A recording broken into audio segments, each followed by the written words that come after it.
레위기 12장 읽겠습니다. 1절부터 8절까지입니다.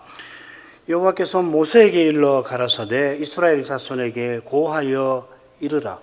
여인이 잉태하여 남자를 낳으면 그는 7일 동안 부정하리니 곧 경도할 때와 같이 부정할 것이며 제8일에는 그 아이의 양피를 베을 것이요 그 여인은 오히려 33일을 지나야 산혈이 깨끗하리니 정결케 되는 기한이 차기 전에는 성물을 만지지도 말며 성소에 들어가지도 말 것이며 여자를 낳으면 그는 7일 동안 부정하리니 경도할 때와 같을 것이며 산혈이 깨끗하게 되면 66일을 지나야 하리라. 자녀가 정결케 되는 기한이 차거든 그 여인은 번제를 위하여 1년 된 어린 양을 취하고 속죄제를 위하여 집 비둘기 새끼나 산 비둘기를 취하여 회막문 제사장에게로 가져갈 것이요 제사장은 그것을 여호와 앞에 들여서 여인을 위하여 속죄할지니 그리하면 산혈이 깨끗하리라. 이는 자녀간 생산한 여인에게 대한 규례니라. 그 여인의 힘이 어린 양이 미치지 못하거든 산비둘기 둘이나 집비둘기 새끼 둘을 가져다가 하나는 번제물로 하나는 속죄제물로 삼을 것이요 제사장은 그를 위하여 속할지니 그가 정결하리라. 레위기의 정결법은 이 세 가지 부정의 합이 이 부정을 일으키는 상태를 다루죠. 이 셋은 지난 시간까지 살핀 부정한 동물의 사체와 오늘 살필 유출병과 다음 시간에 살피게 될 문둥병입니다. 이 셋 외에도 부정의 아비가 하나 더 있는데 바로 사람의 시신입니다. 민수기 19장에 나오죠. 시신은 장기 유출병이나 문둥병처럼 중대한 부정을 일으키는데 레위기 정결법전에는 나오질 않습니다. 이 시신 접촉에 관한 규정이 레위기에 없는 것이 아니라 흥미롭게도 성결법전, 더욱이 제사장 성결법전에 나옵니다. 제사장 성결법은 레위기 21, 22장입니다. 제사장은 시신을 접촉하지 말아야 하는데 다만 고륙 지친의 시신은 허용이 됩니다. 반면에 대제사장은 일절 허용되지 않습니다. 제사장이 고륙 지친의 시신을 접촉해도 되지만은 그 경우에 몸을 더럽힙니다. 말하자면 민수기 19장에 나온 시신 접촉에 관한 규정이 고라 사건, 민수기 16, 17장에 기록된 고라 사건 이후에 생긴 게 아니라 하는 겁니다. 시신 접촉이 부정한 중대한 부정을 일으키는 경우인데도 레위기 정결법전에는 나오지 않습니다. 게다가 제사장 성결법에 시신 접촉 규정이 나온다고 했는데 거기 보면 레위기 정결법의 세 가지 경우, 이 음식법, 그 다음에 유출병, 문둥병, 이 세 가지 경우가 시신 접촉과 별개로 함께 나와요. 시신 접촉은 21장에 나오고요. 22장 이 세 가지가 따로 나옵니다. 이런 점을 참조하면은 시신 접촉이 다른 부정의 아비와 다른 점이 있다 하는 것을 알 수가 있습니다. 그처럼 정결법전은 단지 부정에 관련된 사항들을 모아놓은 규정집이 아닙니다. 함무라비 법전 아시죠, 그죠? 인터넷에 함무라비 법전이 돌아다니는데 크게 보면은 그건 규정집이에요. 이런 경우에는 이런 벌을 받는다. 이런 경우는 이런 받는다. 이런 규정들이 쭉 모아져 있는데 레위기, 모세오경은 그렇지 않습니다. 민수기도 마찬가지고, 그죠? 민수기도 사건들 가운데 이 규정들이 나오잖아요.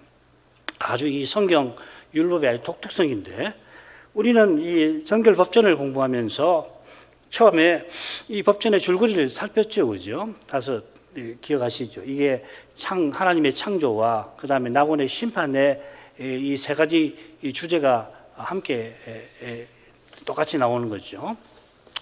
이 줄거리는 모세의 법전이 하나님의 언약을 위한 것임을 잘 보여줍니다. 하나님의 언약은 하나님이 이스라엘을 특별한 소유로 삼고 제사장 나라와 거룩한 백성의 사명을 주신 겁니다. 이 거룩한 관계, 특별한 거룩한 관계, 또 거룩한 사명은, 특별한 사명은 인생을 하나님의 형상대로 지으신 목적을 이루는 겁니다. 장차 메시아를 보내어서 타락한 인생을 구원하시고 영원한 나라를 세우실 뜻을 보여줍니다. 이 영원한 나라는 그리스도께서 그 안에 전부 안에 전부 되시는 사회, 곧 그리스도의 몸인 교회와 딱 붙어 있는 것이죠. 그리스도의 몸과 지체로서 교회와 신자는 그리스도처럼 하나님을 사랑하고 서로 사랑함으로써 율법과 선자의 강령을, 계시의 정신을 이룹니다. 율법의 정신이 이루어지는 거기에 하나님 나라가 드러납니다. 장차 우리가 그리스도와 같아져서 그 나라가 완성되고 또 영원할 겁니다. 이런 목적이 아브라함에게 주신 약속에 이미 드러나 있습니다. 하나님께서 맹세까지 하시면서 언약의 후사와 가나안 기업을 주시마 약속하셨는데 이 약속들 두 가지로 나눌 수 있는데 결국 메시아와 하나님 나라에 관한 거죠. 이 약속이 그리스도의 십자가와 부활로 이미 이루어졌지만 하나님께서 맹세로 세우신 영원한 대지상 예수 그리스도를 통하여 성취되어 갑니다. 이게 7장부터 히브리서 7장부터 10장 19절까지이던가요? 거기 나오는 핵심 주제가 될 것입니다. 멜기세덱 반차를 요청 대지상 그리스도는 하늘에서 대체 무슨 일을 하시는가? 자, 이것이 신약 선지자가 말씀을 드린 이 멜기세덱 반차를 요청 대지상에 관해서 전하는 교훈의 핵심입니다. 대지상께서 새 언약을 영원히 이루고 계시는데 이루시는 방식이 실로 거룩하고 신비합니다.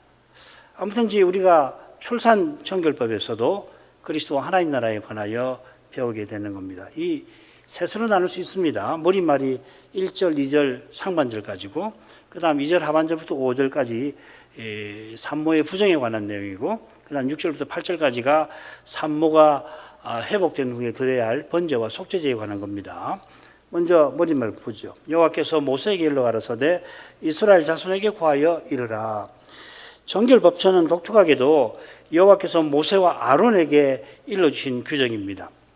그래서 11장, 13장, 또 14장, 33절, 15장 1절에 보면 모세와 아론에게 일러주셨다. 여호와께서 모세와 아론에게 규례를 말씀하신 경우가 모세오경에 12번 나오는데 레위기는 정결법전에만 4번이 나옵니다. 그런데 출산정결법은 여호와께서 모세에게 이르십니다. 그 다음 나오는 내용은 너무 복잡한 내용이어서 간단하게 요지만 말씀드리겠습니다. 왜 이 출산정결법을 모세에게 이르셨는지 이런 저런 경우를 생각해 볼 수 있는데 결론은 뭐냐면 알기 어렵다는 겁니다. 잘 모르겠어요. 전 다른 분들은 알겠지만 저로서는 이 모든 경우를 다 놓고 생각해 봤는데 확신 있게 이런 경우 때문에 출산정결법을 일러주셨을 거다. 이렇게 말할 수 있는 내용이 딱히 없습니다.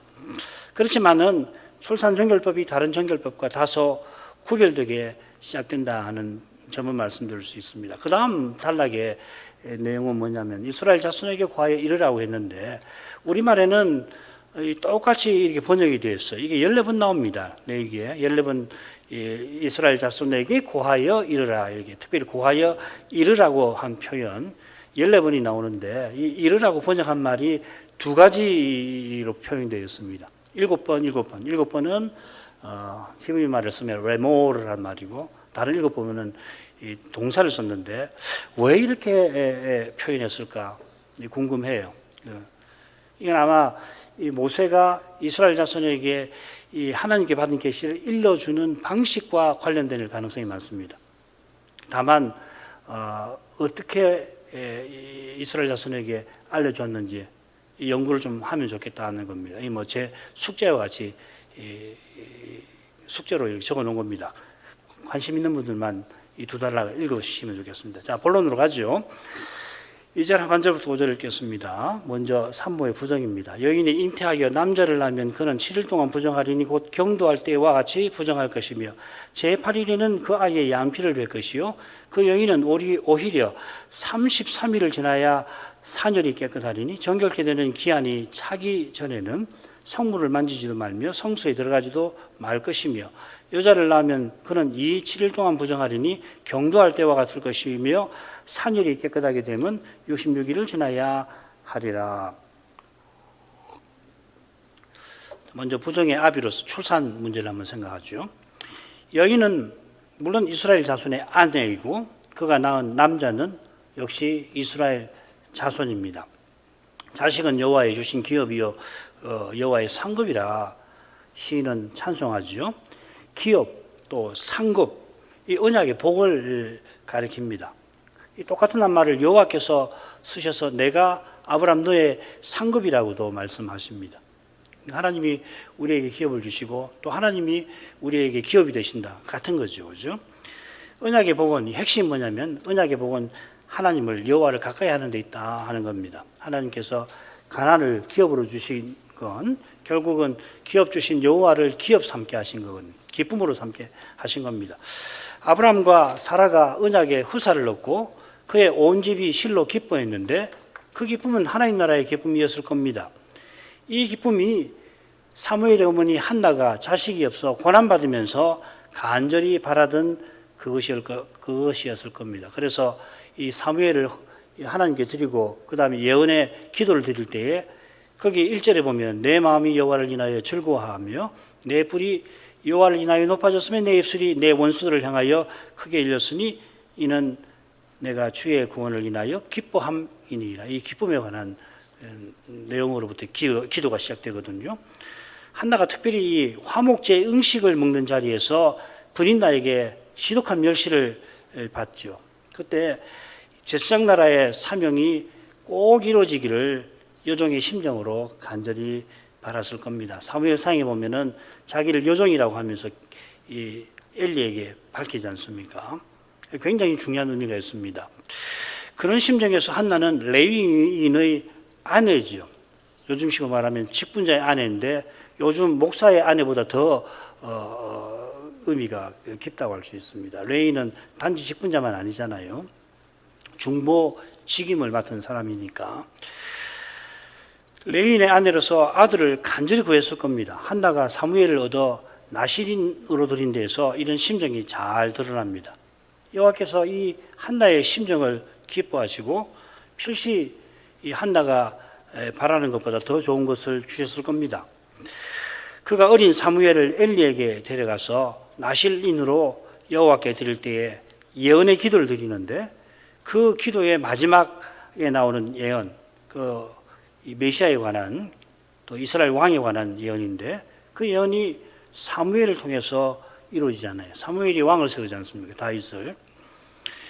사무엘은 과연 여호와의 주신 기업이고 상급이었습니다. 사무엘만 아니라 죄는 아닙니다. 그렇게 해석하면 안 돼요. 오늘날 우리가 죄 짓는 것 같은 그 죄라고 생각하시면 안 되겠죠. 가령 한나가 사무엘을 낳은 일은 언약을 어긴 게 아니라 언약을 이루는 일입니다. 죄가 아니라 의로운 행위입니다. 한나는 부정한 기간 동안 더구나 부정한 기간 동안 여호와께 주신 복을 감사하며 성막에 나갈 날을 기다리면서 아침과 저녁 번제 때에 사무엘을 위해서 또 언약의 나라를 위해서 특별히 기도했을 겁니다. 특별히 이 언약의 나라를 위한 이 한나의 심정을 우리가 이 성경에서 볼 수 있는데 그 나라를 위해서 특별히 기도했겠죠. 우리가 해석한 대로 여호와께서 거룩하고 복된 출산을 부정의 아버지로 정하신 뜻을 한나가 잘 알고서 더욱 간절히 하나님 은혜를 구했을 겁니다. 여호와께서 언약을 이루는 출산을 부정한 상태로 정하신 뜻은 우리 인생이 아담 안에서 하나님을 멀리 떠나 살았는데 오실 메시아 안에서 하나님을 가까이 하게 해주신 은혜, 이스라엘 제사장 나라와 거룩한 백성의 사명을 행하게 하신 은혜를 깨닫게 하는 데 있습니다.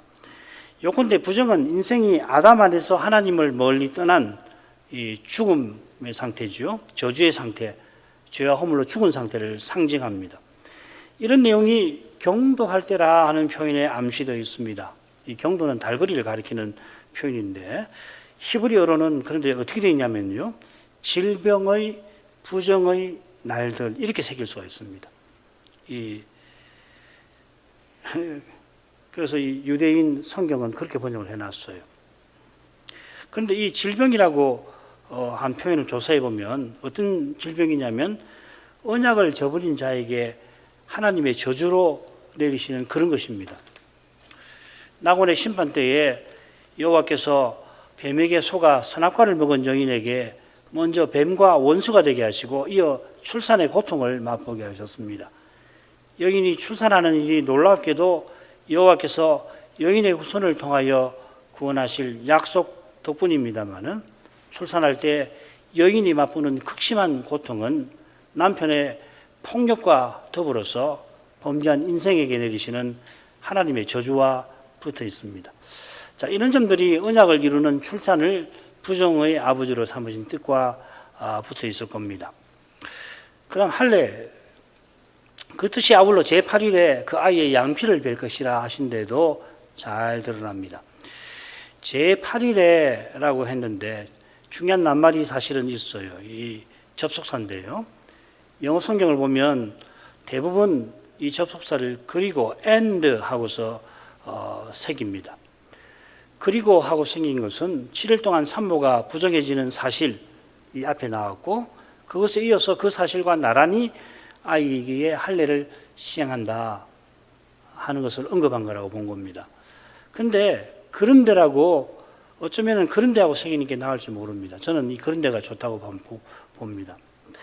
이는 4절에 처음에 동일한 접속사를 해석하는 것과 붙어 있습니다. 3절에는 그리고라고 새긴 영어 성경은 4절에서는 그런데 하고 새깁니다.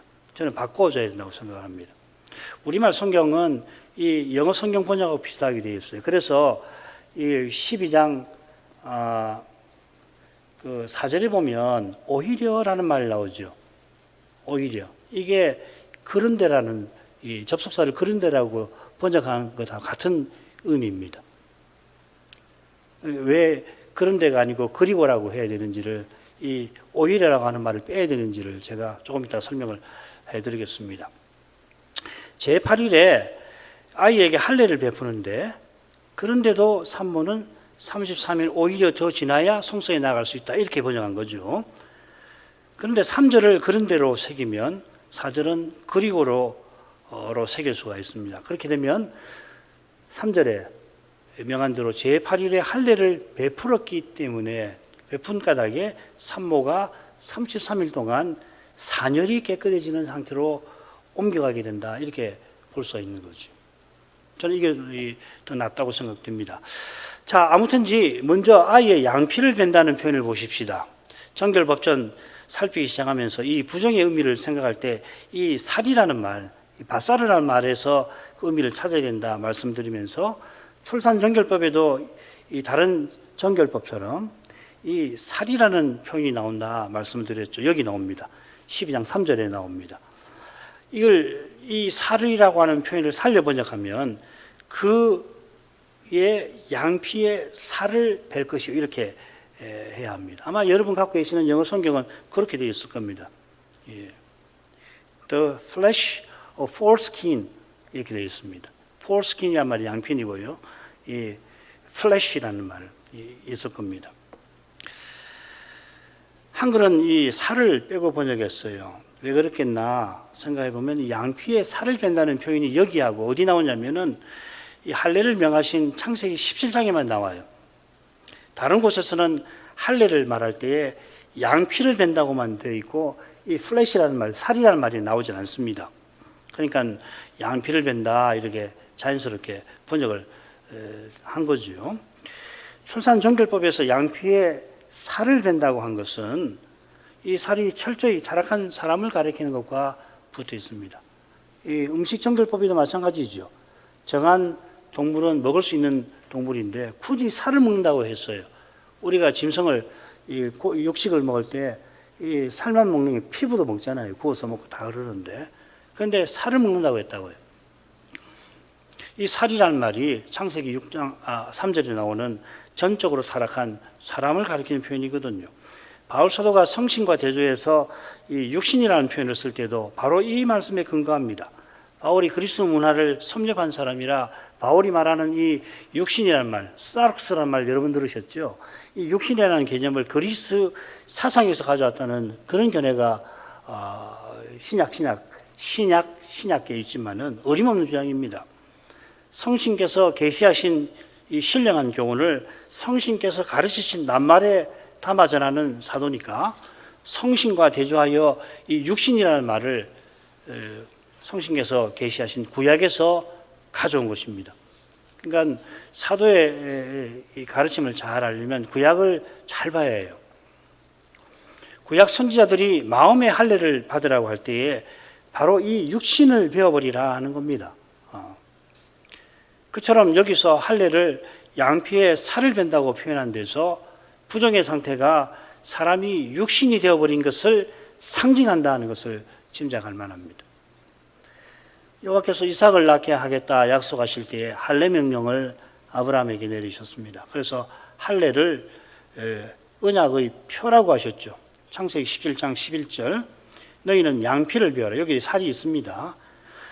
이것이 나와 너희 사이의 언약의 표정이니라. 언약의 표니라. 믿음의 표가 아니라 믿음으로 된 의를 인치는 표입니다. 로마서 4장 11절에 나오죠.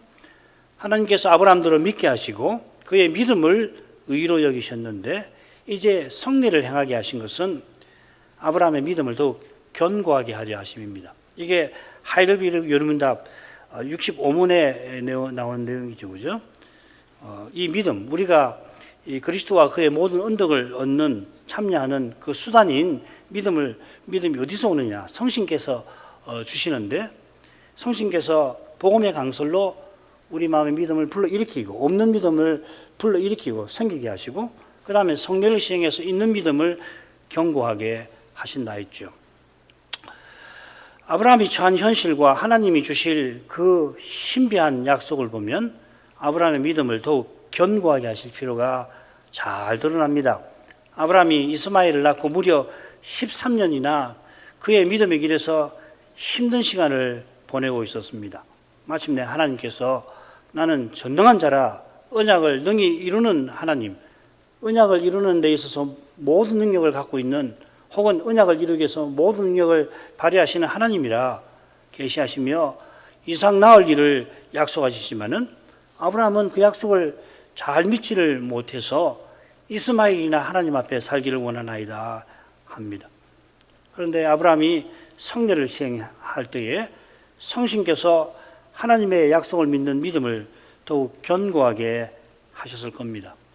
성신의 감화로 그가 하나님께서 죽은 자를 살리시고 없는 것을 있는 것 같이 불러내시는 하나님이라 믿은 것입니다. 이처럼 할례는 세례와 더불어 세례와 마찬가지로 은혜 언약의 표와 인입니다.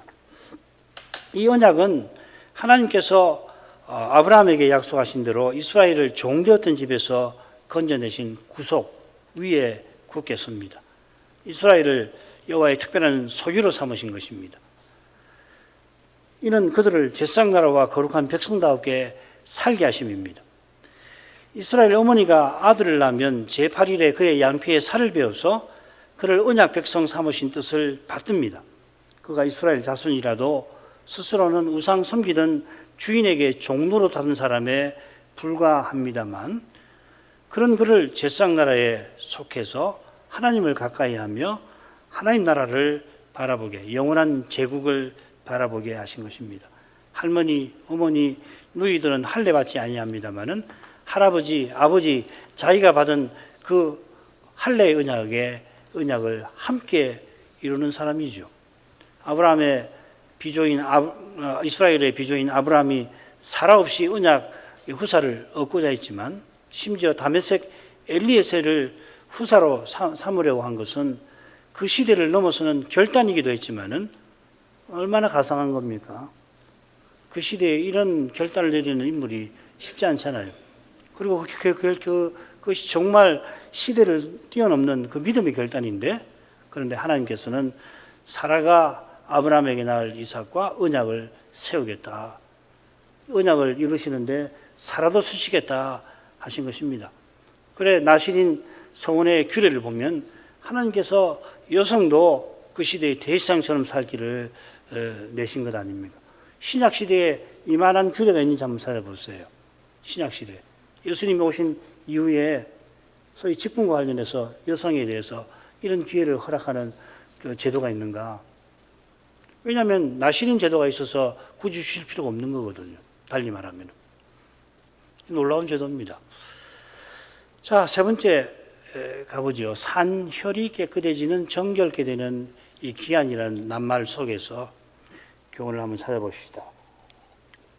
자, 4절 보십시다. 이스라엘 어머니가 언약의 아들을 낳았는데 7일간 부정한 상태에 있게 하신 뜻이 아이의 할례와 붙어 있습니다.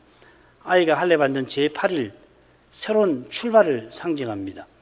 그처럼 이스라엘 어머니도 심각한 부정의 상태에서 벗어나서 산혈이 깨끗해지는 정결케 되는 기한 혹은 기간이라고 해야 되겠습니다. 기간으로 나아갑니다. 산혈이 깨끗해지는 이렇게 새긴 낱말은 말을 그대로 새기면은 정결케 함의 피로 혹은 정결케 함의 피 가운데서 이런 말입니다. 제8일에 아이가 할례를 받아서 33일 동안 산모는 정결케 함의 피로 혹은 그 피 가운데에서 지내게 됩니다. 정결케 함이라고 하는 표현이 정결케 되는 기한에도 나옵니다. 역시 두 낱말로 되어 있는데 그의 정결케 함의 날들 이렇게 되어 있습니다. 33일 동안 산모는 성물을 만지지도 말며 성소에 들어가지도 말 것입니다. 예컨대 성막에 나가 제사를 드리거나 화목제 음식을 먹지 못한다는 겁니다. 이는 산모가 7일은 물론이고 33일 동안도 부정의 상태에 있다는 말입니다. 부정은 무엇보다 성막에 제사에 나가지 못하는 상태를 가리키죠. 33일은 부정의 상태이긴 한데 근데 동시에 정결케 하는 기간인 겁니다. 처음 7일은 경도할 때와 같은데 33일은 그렇진 않습니다. 여인이 경도할 때에 7일 동안 부정한 상태에 있게 되고 이때 이 여인을 만지는 자는 저녁까지 부정하고 여인이 눕거나 앉거나 한 자리 그 침상도 부정하여서 그걸 만지는 자는 저녁까지 부정합니다. 게다가 이 여인과 동침하는 남자는 7일 동안 부정합니다. 만일 이어지는 33일도 이는 정도의 부정한 한 상태를 일으킨다면 산모의 젖을 먹어야 하는 아이는 물론이고 집안 식구와 물건이 부정의 상태에 죄다 놓이게 될지 모릅니다. 일상생활이 안 될 지경이죠. 33일 동안은 여인은 부정의 아버지가 아니라 부정의 딸로서 부정한 상태에 있게 되는 겁니다. 이 상태는 동물의 사체와 접촉해서 화목제 음식을 먹지 못하는 사례와 비슷합니다. 동물의 사체와 접촉한 사람은 저녁까지 제사를 드리지 못하죠. 그 사람을 만졌다고 해서 만진 사람이 부정해지는 건 아니죠. 그죠? 그 동물의 사체를 만진 사람까지만 부정해지고 거기서 딱 끝나버린단 말이죠. 산모도 그런 상태로 33일 동안 있게 되는 겁니다. 필시 아기는 제8일에 할례 받기 전 7일 동안 부정한 상태에 있게 될 겁니다. 7일 동안 심각한 부정의 상태에 있는 어머니와 접촉하니까 그렇게 되겠죠. 늘 어머니 곁에 있으니까. 그러나 어머니의 양수에 있다가 나왔으니까 경도하는 여인과 동침하는 남자가 7일 동안 부정한 상태에 있는 것과 같은 이치로 그렇게 되는 것 같습니다. 그러니까 아이가 태어나가지고 어머니하고 떨어져가지고 지내게 되더라도 역시 부정하다 이 말이죠. 어머니와 접촉해서 부정한 게 아니라 7일 동안 어머니에게 나왔기 때문에 부정할 거다. 이렇게 보는 것이 좋습니다. 주님께서 사람이 물과 성신으로 거듭나야 하나님 나라에 들어간다 하시며 육에서 난 것은 육이라 하셨는데 이 가나나의 출생이 좋은 예가 될 것입니다. 아이는 제8일에 양피의 육을 베는 이 할례를 통해서 언약 백성의 표를 받고 그 할례가 뜻하는 대로 마음의 할례를 받아서 하나님 나라에 들어가게 될 것입니다. 한 가지만 더 살피고 다음 부분으로 넘어가겠습니다. 딸을 낳으면 아들보다 심각한 부정의 기간이나 정결케 되는 기간이 2배가 되지요. 그래서 딸을 낳으면 7일이 아니라 7일, 14일 동안 심각한 부정의 상태에 있다가 33일이 아니라 66일이 지나서 성막 제사에 나갈 수 있습니다. 40일, 80일 이렇게 되겠죠. 어떤 학자에 따르면 딸을 낳으면 산혈이 나오는 기간이 더 길다고 하는데 그러나 정확하게 2배는 아닙니다. 그렇게 볼 것이 아니라 이 주제와 관련해서 참조할 만한 내용이 레위기 결론에 있지 않나 싶습니다. 거기 보면 서원의 속전이라는 게 먼저 나오거든요. 하나님께 서원해서 자기를 드리는데 원래대로 하자면 자기를 죽여야 되거든요. 그럼 그렇게 하면 안 되잖아요. 서원한 뜻이 없으니까. 그래서 서원 상태에서 하나님께 대신 속전을 드려서 죽지 않는 것이거든요. 그때 이제 이 연령의 남자는 얼마, 이 연령의 여자는 얼마하고 그 속전값이 있는데 대체로 남자가 여자의 2배입니다. 그래서 같이 서원을 해도 속전을 드릴 때 남자가 여자보다 2배를 내게 되어 있습니다. 이 규정에 따르면은 남자의 가치가 대체로 여자보다 2배입니다. 따라서 부정의 기간은 반대로 딸의 출산이 아들의 출산보다 2배로 긴 것 같습니다. 이건 남자가 여자를 대표하는 것과도 붙어 있는 것 같습니다. 비슷하게 장자가 대표라서 상속을 받을 2배를 받죠. 이런 원리가 아닌가 생각됩니다. 자, 그 다음으로 가죠. 6절부터 8절. 자녀가 정결케 되는 기한이 차거든 그 여인은 번제를 위하여 1년 된 어린 양을 취하고 속죄제를 위하여 쥐비둘기 새끼나 산비둘기를 취하여 회막문 제사장에게로 가져갈 것이요 제사장은 그것을 여호와 앞에 드려서 여인을 위하여 속죄할지니 그리하면 사절이 깨끗하리라. 이는 자녀간 생산한 여인에 대한 규례니라. 그 여인의 힘이 어린 양에 미치지 못하거든 산비둘기 둘이나 쥐비둘기 새끼 둘을 가져다가 하나는 번제물로 하나는 속죄제물로 삼을 것이요 제사장은 그를 위하여 속할지니 그가 정결하리라. 정결케 되는 기한이 차면, 그러니까 아들의 경우는 40일, 딸의 경우는 80일 차면 산문은 번제와 속죄제를 드려야 됩니다. 번제는 1년 된 어린 양, 속죄제는 쥐비둘기나 산비둘기 한 마리를 드리는 겁니다. 속죄제는 부정한 상태에 있는 사람을 정한 상태로 회복시키는 제사지요. 정한 상태는 성막제사에 나아갈 수 있는 조건입니다. 하나님께서 이스라엘과 언약을 맺어주신 상태지요. 하나님께서 언약 맺으신 뜻이 이스라엘을 특별한 소유로 삼으신 데 있으니까 이 뜻을 받드는 제사가 바로 번제인 겁니다. 자기 전부를 드리는 거죠. 우리가 1장부터 7장에서 이 내용은 봤습니다. 7절은 아마도 속죄제와 관련된 내용 같아요. 제사장이 그것을 여호와께 드려서 여인을 속한다 했죠. 번제와 속죄제 둘 다라고 하면은 그것들이라 하셨을 겁니다. 특별히 이 제사를 드리면 사절이 깨끗할 것이라 했는데 이 사년이라고 새긴 표현이 레위기 20장 18절에서는 피 근원이라 이렇게 되어 있습니다. 이 부분 할 때 제가 좀 더 설명을 드리겠습니다만은 여인이 피 근원으로부터 깨끗할 것이다 이 말이죠. 이 피 근원이 뭔가 하면은 여인 산모를 부정하게 만드는 그 피가 나오는 살을 가리키는 표현 같아요. 이건 20장이네요. 20장에서 또 말씀을 드리겠습니다. 이 살을 가리키는 표현이라고 이해하시면 될 겁니다. 8절은 가난한 자를 위한 속죄제 규정과 비슷하지요. 우리 주님의 모친 마리아가 결례를 행할 때에 이 규정을 따라서 산비둘기 둘이나 쥐비둘기 새끼 둘을 드렸습니다. 뭘 드렸는지 모르지만 둘 중에 하나 산비둘기를 둘 드렸는지 쥐비둘기를 둘 드렸는지 모르겠지만 아무튼 이제 요셉과 마리아가 가난하게 산 것을 확인할 수 있습니다. 마리아가 주님을 낳은 그 일을 통하여 하나님께서 사람을 창조하시고 죄인을 구원하시는 목적이 이루어집니다. 하나님의 형상이신 성자께서 마리아에게 잉태되고 탄생하셔서 태초에 하나님의 형상대로 사람 지으신 뜻을 친히 이루신 겁니다. 그 뜻은 인생이 삼위의 사귐에 다가오게 하신 겁니다. 인생이 타락한 탓에 하나님의 여인의 후손으로 세상에 오신 거죠.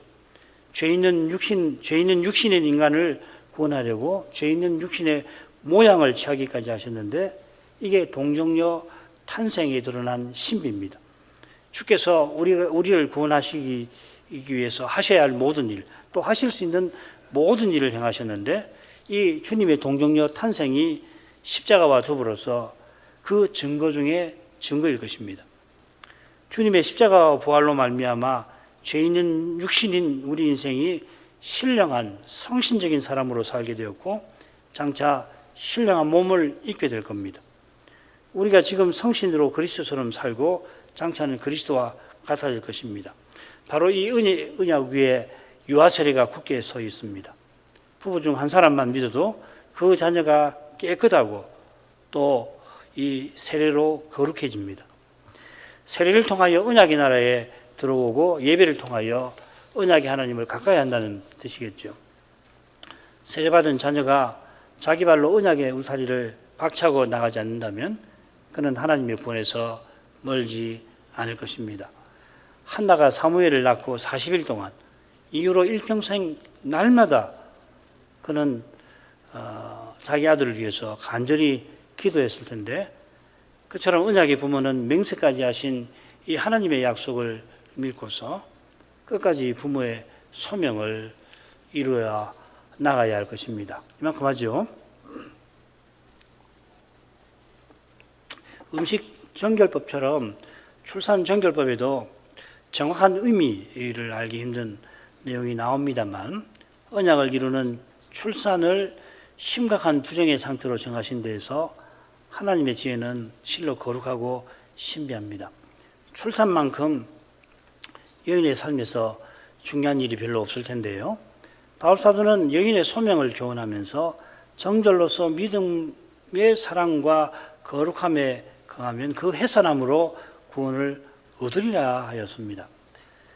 신약 시대에도 출산이 여성의 소명에서 실로 중요하단 말이죠. 여성이 이 출산, 아이 낳는 이 소명을 통해서 자기의 구원을 이루어 나간다. 남자는 남자대로 각각 소명을 통해서 구원을 이루어 나가는 거 아니에요. 구약 시대는 더욱 그러했습니다. 그 이유는 여인의 후손에 관한 예언과 딱 붙어 있습니다. 유다 지파의 사람에게 가서 혼인한 여성은 심지어 자기가 메시아를 낳을 수도 있었습니다. 메시아가 오신 신약 시대도 유아 세례를 베풀라 하신 데서 출산이 하나님 나라에서 실로 중요한 것을 알 수 있습니다. 이런 거룩한 출산을 심각한 부정의 상태로 하신 까닭에 산모가 제사에 나갈 때까지 하나님 은혜를 더욱 바라며 자녀를 위하여 기도하게 했을 겁니다. 우리 시대가 배도의 시대이고 점점 하나님이 없다 하는 세상이 우리 눈앞에 펼쳐져 있습니다. 한국 기독교는 20세기가 끝날 무렵까지 서양 기독교 교회가 경험했던 쇠퇴를 강 건너 불구경하듯 할 만큼 이른바 이 부흥이라고 하는 것을 유례 없이 경험했습니다마는 이제는 사정이 크게 달라졌습니다. 이 시대의 배도가 우리와 상관없는 일이 결코 아닙니다. 이런 시대에 부모의 소명을 이루기란 너무도 힘들어져 갑니다. 맹세까지 하신 하나님을 전심으로 바라며 하나님의 약속을 우리가 끝까지 붙들 것입니다. 때를 따라 도우시는 하나님의 긍휼하심과 은혜를 우리가 간절히 구할 것입니다. 신학교와 신학생을 위해서도 기도해 주시기 바랍니다. 기도하겠습니다. 거룩하신 아버지, 음식 정결법에 이어서 출산 정결법을 오늘 살피게 하셔서 감사합니다.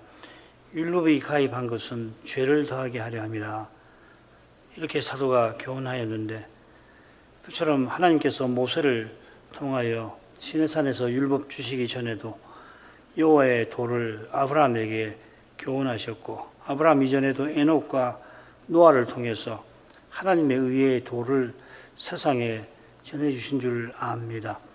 에녹이 하나님과 동행하다가 죽지 않고 하늘로 들림 받았지만 그 세상은 점점 죄로 관영하여 갔고 사람의 마음의 생각의 모든 계획이 항상 악하게 되어서 마침내 노아 시대에 이르러 물로 하나님께서 세상을 심판하시고 노아의 8 식구의 모든 사람이 심판을 당하고 말았습니다.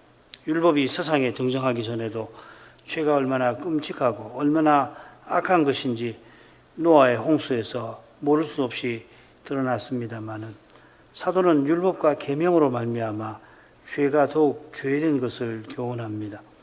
과연 바리새인이 메시아를 십자가에 내어주는 거기서 그 바리새인 중에 으뜸이었다 할 수 있는 바울이 그리스도의 교회를 박멸하려고 외국 성까지 쫓아간 데에서 죄가 얼마나 죄되었는지, 얼마나 죄가 악하고 끔찍하고 교묘한지 드러났습니다. 하나님이 자기 백성을 구원하려고 세상에 보내신 구원자를 미워하고 그 메시아를 없이 하려 하였으니 이보다 죄된 일은 없겠습니다. 과연 바리새인들은 천국 문을 닫고 자기만 들어가지 않는 게 아니라 다른 사람도 못 들어가게 하였습니다. 심지어 교인 하나를 얻어서 자기보다 배나 지옥 자식 되게 하였습니다. 메시아를 죽인 것으로도 모자라서 그리스도를 전하는 사도와 선자들을 미워하고 핍박하였습니다.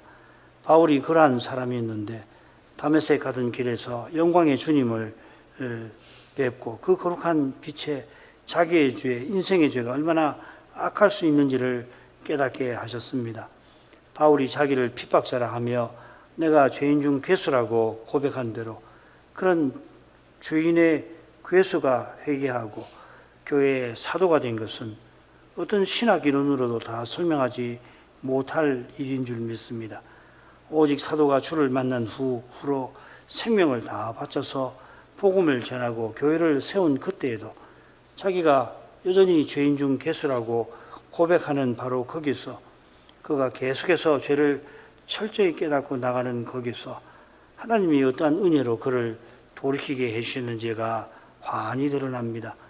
과연 부활하신 주님께서 강단을 통하여서 하나님 말씀을 우리에게 전해주실 때에 그 말씀의 빛에 우리의 죄가 숨기지 않고 드러나도록 하셔서 저희가 오직 그리스도만을 의지하게 하십니다. 그처럼 옛적에 여호와께서 율법을 내리신 목적도 이스라엘이 계시의 밝은 빛 가운데에서 자기 죄가 드러나면 오직 메시아를 바라보게 하시고 메시아를 통하여 영원한 제국 세우시는 것을 그들로 소망하게 하신 데 있겠습니다. 출산 정결법에는 저희가 여전히 잘 알지 못하는 표현과 내용이 있지만은 우리 주님이 동정녀 마리아에게 탄생하셔서 그 정결법을 내려주신 뜻을 친히 이루신 것을 고백합니다. 주의 모친 마리아가 40일 동안 부정한 상태에 있을 때 그가 성신으로 메시아를 잉태하게 하신 하나님 뜻을 누구보다 깨닫고 이제 탄생하신 메시아를 통하여서 하나님의 약속이 온전히 이루어지게 되기를 간절히 구했을 것입니다. 인생이 아담 안에서 타락한 그 결과가 얼마나 참혹하고 끔찍한 것을 자신의 죄에서 깨닫는 이마다 죄 없으신 메시아께서 죄 있는 육신의 모양을 취하시기까지 하신 그 은혜가 얼마나 복스럽고 은혜로운 것인 것을 고백하면서 그 은혜에 합당한 삶을 소원하게 하십니다. 이 은혜가 이 시대에도 절실할 뿐만 아니라 어느 시대보다 더 절실한 것을 고백합니다. 하나님이 없다 주장하는 이 세상에서 하나님 은혜에 합당하게 사는 삶이 어떤 것인가를 이 연약한 저희들에게 이미 알려주신 것을 기억합니다. 그 거룩한 뜻을 마음에 새기게 해주시고 더욱 성신을 의지하여서 이 외로운 길을 그러나 이 의로운 길을 끝까지 걸어갈 수 있도록 저희를 주장하여 주시옵소서. 예수님의 이름으로 기도합니다. 아멘.